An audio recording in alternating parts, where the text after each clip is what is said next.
भोटू की टाइम हो गई। हाँ हाँ, सुबह 8 बजे आए। इसके अंदर तेल है, इसके अंदर इनका रसोई का कुछ आटा वगैरह का सामान। गुड मॉर्निंग गाइस, और अपनी प्यारी सी सुबह हो चुकी है इन धोरों के बीच में।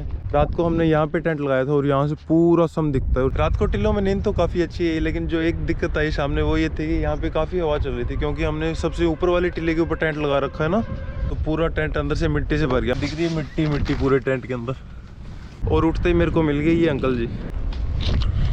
एक तो ये अंकल जी ये ऊँट रखते हैं, इन्होंने अपना ऊँट उधर छोड़ दिया, और ये अंकल जी, और ये सुनाएंगे हमें अब गाना।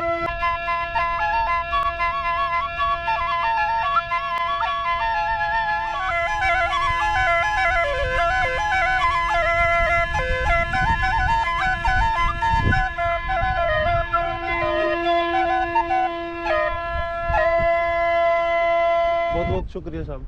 अभी बजे हैं सुबह के 9 और आज का अपना प्लान है कुलधरा निकलने का, मगर उससे पहले नाश्ता कर लेते हैं। और ये हैं सलीम अंकल जी ऊँट वाले, और आज ये हमारे पास इनवाइटेड हैं खाने के लिए, है ना साहब? हाँ।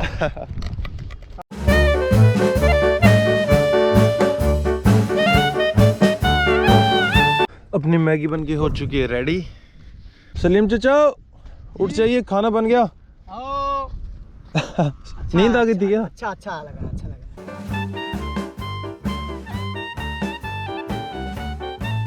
तो भाई सलीम चाचा तो मैगी खा के निकल लिए, और अब हमें ज्वाइन कर लिए मिर्ची भाई ने। तो वही हम लोगों ने मिर्ची भाई को मैगी खिलाया, और बदले में मिर्ची भाई हमको ऊँट की सवारी करवा रहे हैं। तो चलो चलते हैं।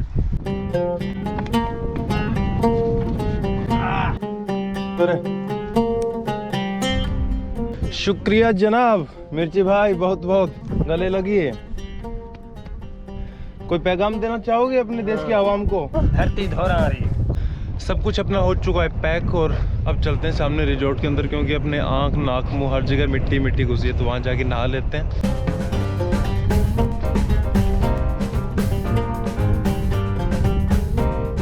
और यहाँ पे जितने भी ऊँट वाले जो सफारी करवाते हैं, इनमें से आधे तो गांव से हैं और आधे जो लोग बाहर से आए हैं वो लोग रहते हैं यहाँ पे। और ये आग का पौधा है, इसके ऊपर देखो इन लोगों ने अपनी रसोई का जो सामान होता है, जिसको मतलब कोई जानवर वगैरह खा सकते हैं, ऊपर टांग रखा है। इसके अंदर तेल है, इसके अंदर इनका रसोई का कुछ आटा वगैरह का सामान है। ये लोग शाम को अपने बिस्तरी से गाड़ी के ऊपर लगा के सो जाते हैं, सुबह उठते हैं धंधा शुरू करते हैं, दोपहर में आराम करते हैं यहीं पे, और शाम को वापस धंधा करते हैं। मुझे लगी थी प्यास और अपने को सलीम भाई वापस मिल गए। ठीक है सलीम चाचा, ठीक। खुदा हाफिज। 119। और यहाँ पे अपने बैग तो पैक हो चुके हैं, और अभी सभी गैजेट्स हो रहे हैं चार्ज, क्योंकि कुलधरा के अंदर हमें कोई लाइट की सुविधा मिलने वाली है नहीं। तो जी रिजॉर्ट में आए हुए अपने को हो गए 4 घंटे। 4 घंटे काफ़ी लेट तो हो गया, लेकिन हम लोग कर रहे थे थोड़ा ठंडा होने का इंतजार, क्योंकि दोपहर का जो टेम्परेचर था वो हो गया था 42। अगर उस टाइम हम निकलते कुलधरा के लिए तो पक्का हम लोग फ्राई हो जाते। टाइम हो चुका है शाम के 5:30, और कुलधरा यहाँ से बचा है अभी 25 किलोमीटर। तो अगर कोई लिफ्ट नहीं मिलती है टाइम पे तो पक्का उस भूतिया गांव में जाते जाते आज तो अंधेरा होने वाला है। भाई साहब मेरी तो फट रही है पहले से ही। तो भाई साहब ने छोटा हाथी रोका तो है। कहाँ तक जा रहे हो मेरे भाई? तो दिन की पहली लिफ्ट मिली हमें छोटा हाथी में, वो भी 2 किलोमीटर के लिए, और टाइम आ गया जैसलमेर को गुड बाय बोलने का।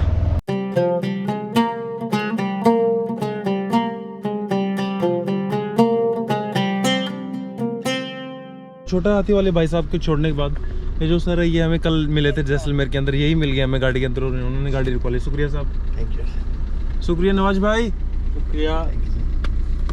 ये वाला रास्ता सीधा जाएगा ना, बाकी कोई ऐसी दिक्कत नहीं है ना? ऐसा कुछ चौकीदार से बात कर लेना, ठीक है। वो कहना अंदर रात को नहीं अलाउ तो बाहर सो जाना, बाहर कोई प्रॉब्लम नहीं। ठीक है, वैसे अलाउ कर देते हैं क्या कुछ देने पे? अब ये जो भाई साहब मिले थे ये बता रहे हैं कि इतना श्योर नहीं है कि आपको रात को अंदर रुकने का अलाउ होगा या नहीं होगा, आपको बात करनी पड़ेगी वहाँ के चौकीदार से। कुलधरा भूतों का गाँव आखिरकार मज़ा आएगा। जिस जगह पे हमें उस गाड़ी वाले भैया ने उतारा था वहाँ से 1 किलोमीटर हम आ चुके हैं। कुलधरा बचा यहाँ से 4 किलोमीटर, और सूरज डूबने में आधा घंटा बचा है। यार ये जो इलाका दिख रहा है पूरा सुनसान है। जब से हम इस रोड के ऊपर आए हैं सिर्फ एक बाइक वाला मिला है हमें, वो भी 2 बंदे बिठा रखे, तो कैसे लिफ्ट देता बेचारा। और अभी 2 किलोमीटर चलने के बाद हमें दिखाई दी यहाँ पे कुछ बस्तियाँ, और कुलधरा जो गांव है वो यहाँ से 2 किलोमीटर और बच जाता है। और सनसेट बिल्कुल होने वाला है यार, मुझे लगता है अंधेरा हो जाएगा जब तक हम पहुँचेंगे। गांव तक छोड़ दे यार। अबे ये मैं आपको देने आया क्या कि अभी पापा के साथ आए हो ना आप? ओके जो आपकी ये किले रह गई। तो ये सर जी अभी हम जिस गाड़ी में आए थे, जिन्होंने हमें कुलधरा बाईपास पे छोड़ा था, उनके लड़के हैं। गाड़ी में मैं कील भूल गया था और अंकल को मैं पूछ रहा था कि मुझे चावल मिल जाएंगे गांव में कि नहीं, और ये भाई साहब मेरे को देने के लिए आए हैं। आप मेरे को ये बताओ जैसलमेर में हमें रात को रुकने देंगे या नहीं रुकने देंगे? नहीं रुकने देंगे। नहीं, उसके अंदर खंडरों में रुकने देंगे, कोई दिक्कत नहीं। रुकने देंगे, कोई दिक्कत नहीं। चलो बढ़िया। और बाकी सेफ तो है ना? कोई दिक्कत नहीं, ऐसे ही बना रखी है ना। जी। आपका क्या नाम है? मसूर। मशहूर डॉक्टर मशहूर गुलाटी। डॉक्टर मसूर Gulati. Thank you very much brother. तो भाई अच्छे लोग मिलते गए और हम टाइम से पहुंच गए कुलधरा। ओ वो रहा सामने 100 फीट आगे, और सनसेट भी नहीं हुआ है, थोड़ा थोड़ा बचा है, तो अपने कैंपिंग कर लेंगे। अनजान है कोई। ओ क्या सर क्लोजिंग टाइम हो गया? कितने बजे का है? 8 से 6। हमें 8 बजे का बताया था रात को किसी ने कि 8 तक होता है। ओ भाई आते ही पोपट हो गया अपने साथ। तो 6 बजे बंद कर दिया सर ने। सुबह कितने बजे खुलेगा फिर? 8 बजे। Okay sir. नमस्कार साहब। नमस्कार साहब, कैसे मिलिए, हो जी? ये हमारे चौकीदार साहब, आपको आते ही मिलेंगे ये गेट के ऊपर।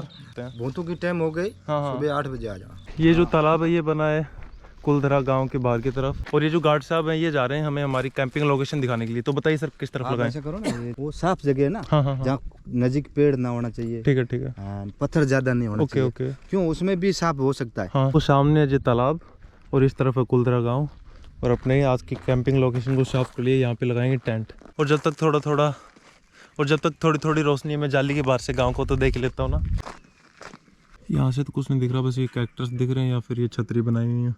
तो रात को ट्राई करते हैं दीवार कूद के अंदर जाने का, अगर गाड़ी इधर उधर हो जाता है, और तब तक अपने टेंट लगा के खाना वगैरह बना लेते हैं। Good morning guys from Kuldhara village. तो रात को अपने साथ सीन कुछ ऐसा हुआ कि जब हम लोग टेंट लगा रहे थे तो यहाँ पे BSF गार्ड्स की ड्यूटी है रात को, तो वो आते हैं और हमें अपने साथ अंदर ले जाते हैं। मगर हम लोगों ने शूटिंग नहीं की रात को, क्योंकि अगर कुछ भी शूट करते तो वो जिम्मेदारी आती है उनके ऊपर।